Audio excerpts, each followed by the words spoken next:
Livro Mulheres Improváveis de Viviane Martinello.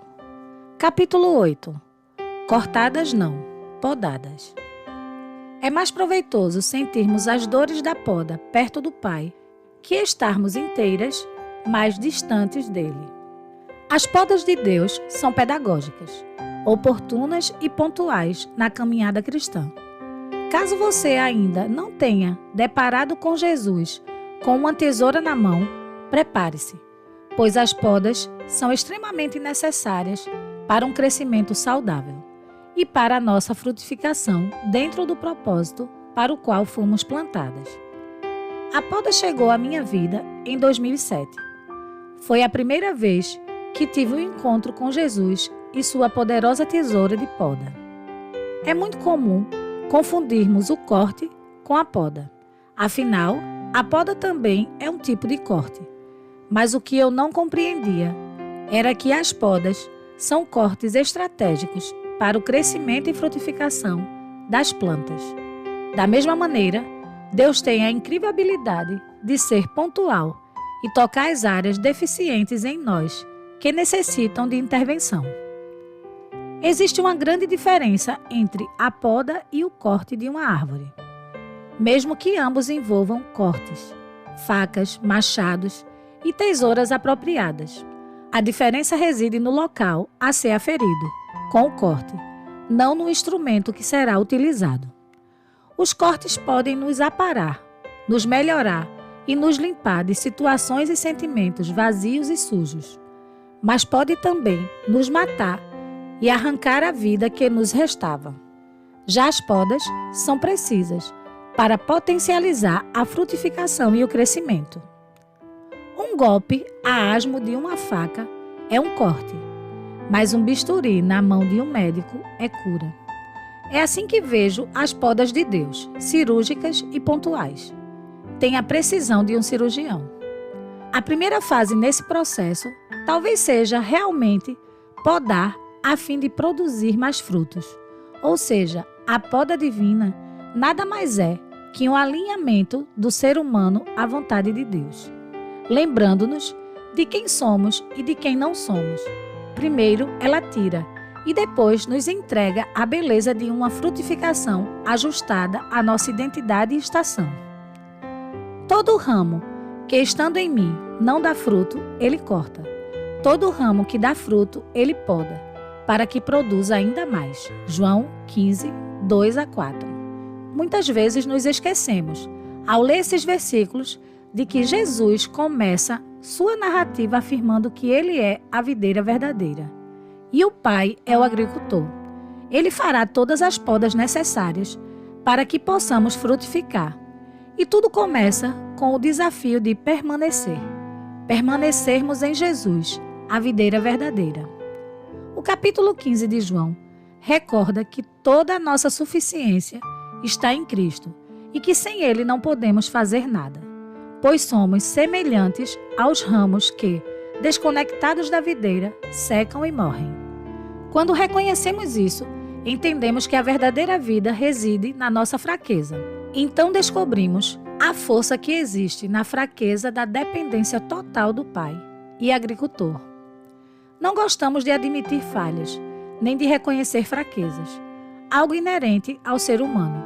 No entanto, existe uma força para os que reconhecem suas próprias fraquezas, algo comum aos improváveis. Eles aprenderam a encontrar força na fraqueza e compreenderam que é justamente na fraqueza humana que o poder do alto se manifesta.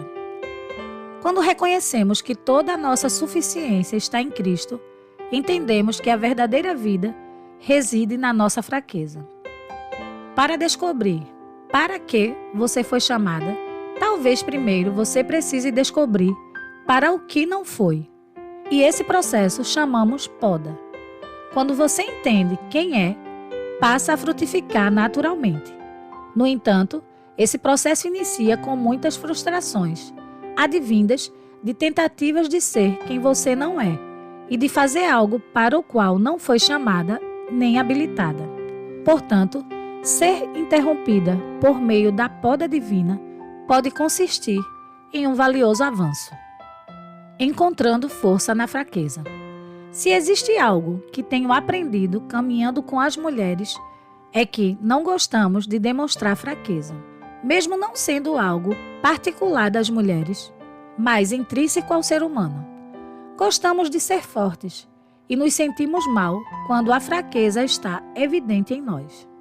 O grande problema das mulheres que não demonstram fraqueza é que, em geral, quando percebemos que elas estão fracas, a situação já está em estágio avançado, depois de terem passado por níveis de estresse e esgotamento. Em outras palavras, quando se cansam, elas se cansam de verdade.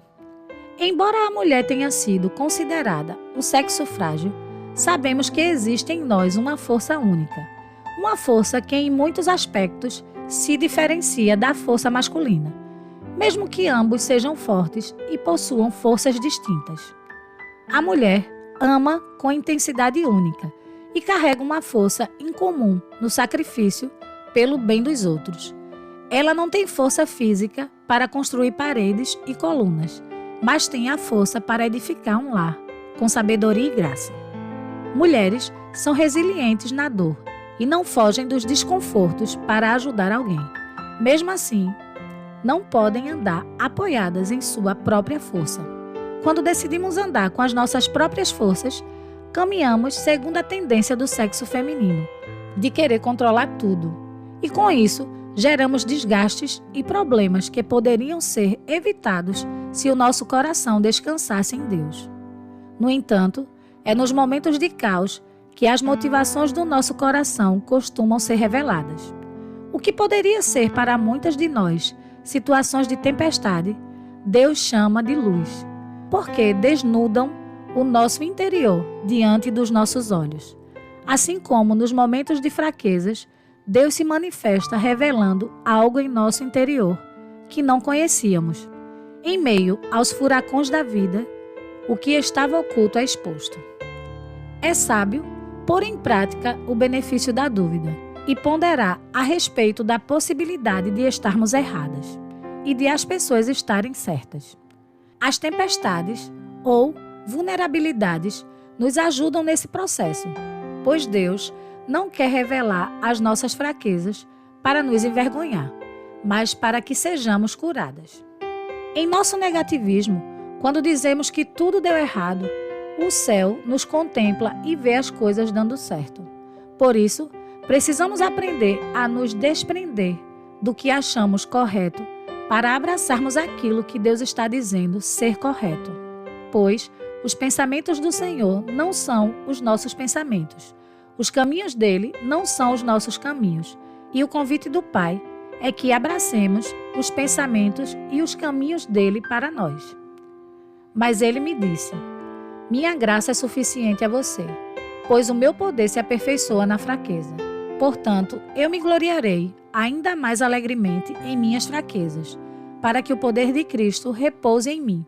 Por isso, por amor de Cristo, regozijo-me nas fraquezas, nos insultos, nas necessidades, nas perseguições, nas angústias, pois, quando sou fraco, é que sou forte. 2 Coríntios 12, 9 e 10, NVI.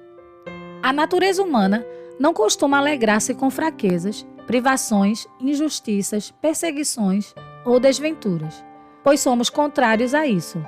É comum, quando passamos por períodos de perseguição e dor, sentirmos medo, raiva e todo tipo de sentimentos ruins, menos alegria. No entanto, como Paulo, devemos nos gloriar mais alegremente nas nossas fraquezas, uma vez que por meio delas o poder de Cristo se aperfeiçoa em nós. Este é o princípio da verdadeira felicidade, dos que pertencem ao reino de Deus. Assim como fez com Paulo, Deus teve que ensinar o profeta Jeremias, muitos séculos antes, a deixar de lado o que ele pensava saber e tocar em sua boca para que as palavras de Deus dessem a ele uma nova perspectiva da realidade. Então o Senhor estendeu a mão, tocou minha boca e disse: veja, coloquei minhas palavras em sua boca. Hoje lhe dou autoridade para enfrentar nações e reinos, para arrancar e derrubar, para construir e arrasar. para edificar e plantar. Jeremias 1, 9 e 10. Em muitos casos, Deus precisa tocar em nós primeiro, desconstruir e derrubar as nossas concepções e reações costumeiras para poder implantar em nós a autoridade de edificar e plantar, que é resultado da nossa sujeição aos processos de arrancar e derribar do Senhor sobre nós. A verdade é que o poder de Deus se manifesta em meio às nossas fraquezas. Nos momentos de dúvidas, medos, fracassos, dores, dificuldades, descobrimos uma força que não é nossa, pois onde quer que habite a fraqueza humana, o poder do céu se estabelece.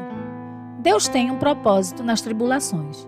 Ele sempre encontra um caminho para que as nossas tribulações e as nossas fraquezas contribuam para o nosso benefício. Não só isso, mas também nos gloriamos nas tribulações, porque sabemos que a tribulação produz perseverança. A perseverança, um caráter aprovado. E o caráter aprovado, esperança. E a esperança não nos decepciona, porque Deus derramou seu amor em nossos corações, por meio do Espírito Santo que Ele nos concedeu. Romanos 5, 3, 5, NVI. De tempos em tempos, Ele usa situações ou pessoas para mudar estações na nossa vida. Isso acontece quando alguma ministração divina tem acesso a determinados pontos dentro de nós. Então, tudo muda. Em uma experiência recente, Deus me levou a buscá-lo em um lugar específico e de outra maneira, na madrugada.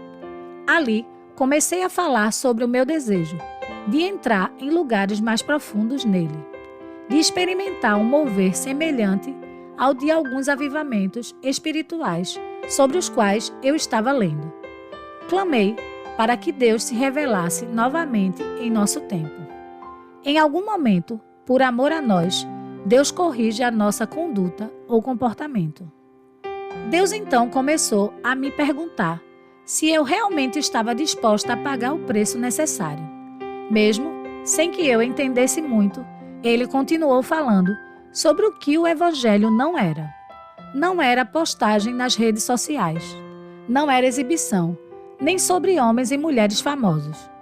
Era Ele, o que Ele pode fazer e quanto podemos ser esmagadas e quanto das nossas fraquezas estão disponíveis para que a força dele seja revelada.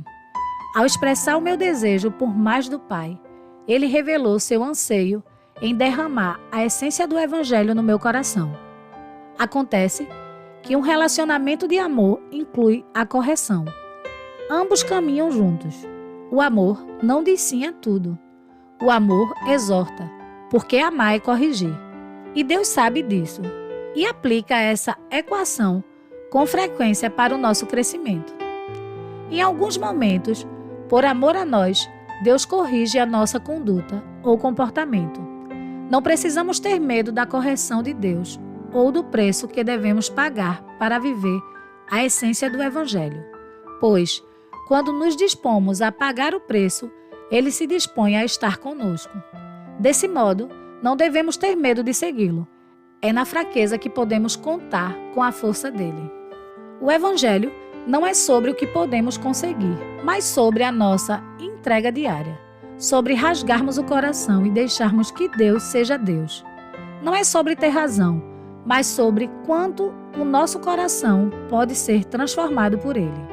É mais proveitoso para nós estarmos quebradas, sentindo as dores da poda e perto do Pai, do que estarmos aparentemente inteiras e distante dele. Muitas vezes, tudo o que precisamos é reconhecer que em nós não há forças suficientes diante das circunstâncias. Compreender que precisamos nos render ao poder do Espírito. Quando não vemos solução nem respostas, é sabedoria e discernimento, não fracasso. A graça de Deus está disponível a nós justamente quando as nossas forças se acabam, porque há muito que só podem ser alcançados pelo Espírito do Senhor, não pela força humana. Assim como as podas são importantes para frutificarmos onde estamos plantadas, as fraquezas são a oportunidade perfeita para que possamos experimentar a força do Pai agindo em nós. Nesse sentido, é bom lembrar que precisamos de maturidade para entender, sabedoria para escolher e obediência para nos render à poda de Deus. A graça de Deus está disponível a nós, justamente quando as nossas forças se acabam. Sei que você, talvez como eu, gostaria de ter uma borracha mágica para apagar determinados momentos da nossa história. Momentos, situações e lugares sobre os quais nos perguntamos por que estão ali. Lembranças e sensações que não gostaríamos de voltar a sentir. Mas sabe de uma coisa? Descobri que é exatamente nesses pontos da nossa história que Deus escolheu derramar sua graça sobrenatural, seu amor e perdão. Se pararmos para pensar, percebemos que esses momentos difíceis foram verdadeiros portais para um novo tempo na nossa história e que muito provavelmente tenha sido nos lugares de vergonha que Ele derramou dupla honra sobre nós. Em lugar de vergonha, vocês terão dupla honra. Em lugar de afronta, exultarão na herança recebida. Por isso, em sua terra possuirão o dobro e terão perpétua alegria. Isaías 61, 7. Não se envergonhe nunca do pacote completo da sua história. A sua história de vida é uma referência para você não desistir agora. Você acredita que eu estou com você? Acredito. Então seja forte e corajosa. Mas eu não me sinto capaz. Nunca foi sobre capacidade, mas sobre mim. Não foi você que me escolheu. Eu é que a escolhi. Escolhi você, a quem eu trouxe dos fins da terra, dos lugares mais distantes do mundo. E disse, você é minha. Eu a escolhi e não a rejeitei. Você não precisa ter medo, porque eu sou o seu Deus. Eu lhe darei forças, eu a ajudarei e manterei você em pé, firme, com a minha vitoriosa mão direita.